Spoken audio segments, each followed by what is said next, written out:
अस्सलाम वालेकुम dear students. I hope कि आप सब ठीक होंगे और अपने समर वेकेशन को एंजॉय कर रहे होंगे, लेकिन इसके साथ साथ आपको स्टडी भी करनी है। समर टास्क के लिए आप लोगों को कुछ इंस्ट्रक्शन दी जा रही हैं जो आप सब ने फॉलो करना है। डेकोरेशन के लिए आप लोगों ने कलर्स और डिफरेंट कंप्यूटर शीट यूज़ करनी है।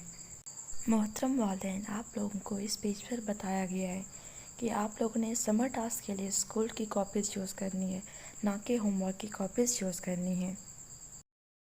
ये समर टास्क 4 क्लास का है, जिसमें रिटन वर्क आप लोगों को 4 सब्जेक्ट के दिए गए हैं: English, math, science and Urdu. Summer task के लिए आप लोगों को इंग्लिश, मैथ और उर्दू की एक एक नोटबुक दी जाएगी। अब हम रिटन वर्क में सबसे पहले इंग्लिश सब्जेक्ट की बात करेंगे, जिसमें आप लोगों को बताया गया है कि define homophones and right 5 homophone words. Summer task पर बुक पेजेस भी मेंशन है, जो कि आप लोगों के लिए बहुत ज़्यादा हेल्पफुल होंगे। अब मैं इंग्लिश का बुक पेज नंबर 50 ओपन करती हूँ, जिसमें होमोफोन के अबाउट आप लोगों को बताया गया है। इसका कंसेप्ट आप लोगों को प्रीवियस चैप्टर्स में दे दिया गया था। Define possessive pronouns with example, book page number 80। Box में आपको पोजेसिव प्रोनाउन की डेफिनेशन दी गई है, आपने इसे केयरफुली रीड कर लेना है। अब हम बात करते हैं मैथमेटिक्स की। आप लोगों की हेल्प के लिए इधर भी आपके बुक पेजेस मेंशन हैं। नंबर 2 पेज 36 को ओपन करते हैं। इसमें आप लोगों ने सिर्फ पार्ट ए, बी एंड सी करना है। Unit number 3 page 68 question 7। आप लोगों को मिक्स्ड फ्रैक्शन का कॉन्सेप्ट दिया जा चुका है। ओनली 5 यानी ए टू ई आप लोगों ने करने हैं। अब हम बात करते हैं साइंस सब्जेक्ट की। यूनिट नंबर 2 में आप लोगों को फूड चेन का कंसेप्ट क्लियर करवाया गया है। ये कुछ वर्ड्स आप लोगों को दिए गए हैं, जिससे मिलाकर आप लोगों ने फूड चेन बनानी है। ये 3 फूड चेन बनानी है, ए, बी एंड सी। यहाँ पे डायग्राम भी आप लोगों को दिखाई जा रही है, जो कि आप लोगों के लिए हेल्पफुल हैं। आपने बायोटिक और एबायोटिक के ओनली नेम्स बताने हैं, जो कि पेज 26 पर मेंशन है। यहाँ पे आप लोग देख भी सकते हैं। इस पेज को पढ़ने से आपके कंसेप्ट मज़ीद क्लियर होंगे। जैसा कि आप लोग जानते हैं, यूनिट नंबर 10 हमारा क्राफ्ट वर्क है और इसमें हमने डिफरेंट चीज़ें बनाई थी। ये कुछ चीज़ें हैं जो आप लोगों ने बनानी है, लेकिन याद रहे कि आप लोगों ने इसे नोटबुक पे पेस्ट भी करना है। अब हम बात करते हैं उर्दू की। अल्लामा इकबाल की नज़म हमदर्दी को लिखना है। बुक पेज 71 की हेल्प से आपने हेडमास्टर के नाम दरख्वास्त लिखनी है। इसी तरह आपने सारा रिटन वर्क कंप्लीट कर लेना है। अब कुछ सरगर्मियाँ दी गई हैं, जिनको रीड करके उसी के अकॉर्डिंग आप लोगों ने वर्क करना है। अब बात करते हैं सेकंड टर्म के सिलेबस की। यहाँ पे पूरा सिलेबस मेंशन है। आफ्टर समर वेकेशन इसी टेस्ट शेड्यूल के अकॉर्डिंग टेस्ट जो है कंडक्ट किए जाएंगे। टेस्ट शेड्यूल समर टास्क के साथ दिया गया है, लेकिन जब आप समर टास्क सबमिट करवाएंगे तो टेस्ट शेड्यूल को सेपरेट कर लीजिए। ये कुछ वर्कशीट दी गई हैं, जिनको फिल करना लाजमी है। Worksheet number 1 all about me, यहाँ पे आपने अपने बारे में सब कुछ लिखना है।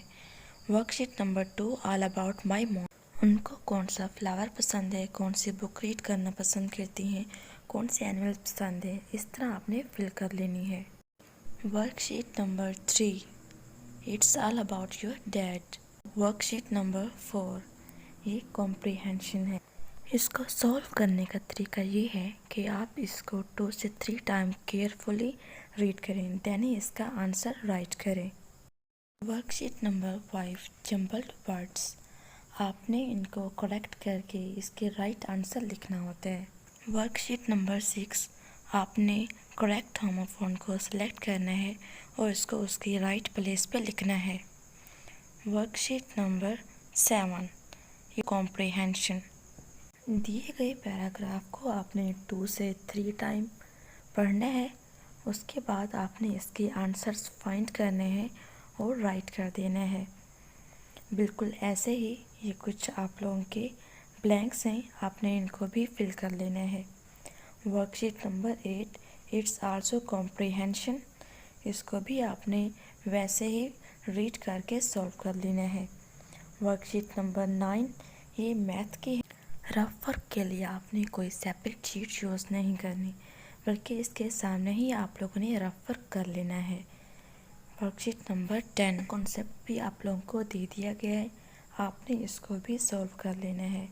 वर्कशीट नंबर 11 ने होल नंबर या मिक्स नंबर में चेंज करने हैं। वर्कशीट नंबर 12, ये भी आपकी फ्रैक्शन है। सेम ऐसे वर्कशीट नंबर 13 और 14 आपके ज्योमेट्री के अबाउट है, और शेप्स के बारे में है। सरगर्मी नंबर 15, शहर और गांव में क्या फ़र्क है, 4 फिक्रे लिखें।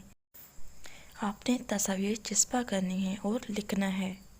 आप पिक्स, अखबारात या किसी भी पुरानी नोटबुक या बुक सेंटर से ले सकते हैं। सरगर्मी नंबर 17, ये कुछ अल्फाज जिन्हें ढूंढकर आपने उनको उनकी दुरुस्त जगह पर लिखने हैं। सरगर्मी नंबर 18, आपने इस मंज़र को देखना है और इस मंज़र के मुताबिक ही आपने एक मरबूत पैराग्राफ यहाँ पे राइट कर देना है। सरगर्मी नंबर 19 में आपने अल्लाह ताला के चंद एहसानात का जिक्र करना है। सरगर्मी नंबर 20 में आप अपने पेरेंट्स या सिस्टर या ब्रदर्स और इसके अलावा इंटरनेट की हेल्प से भी इसे फिल कर सकते हैं। यहाँ पे हमारी डिस्कशन एंड होती है। आप लोगों ने डिफरेंट कलर्स की computer sheet and glitter sheet and different things use करके नोटबुक को रेडी करना है, और प्रोफाइल पेज भी आपने रेडी करना। आप लोगों ने हर सब्जेक्ट का डिफरेंट वेज में डेकोरेट करना है। जैसे कि ये इंग्लिश का आपको दिखाया गया है, बिल्कुल ऐसे ही कुछ मैथ का भी है, और बाकी सब्जेक्ट भी आप लोगों ने डेकोरेट कर लेने हैं। Enjoy your summer vacations. Allah Hafiz, dear students.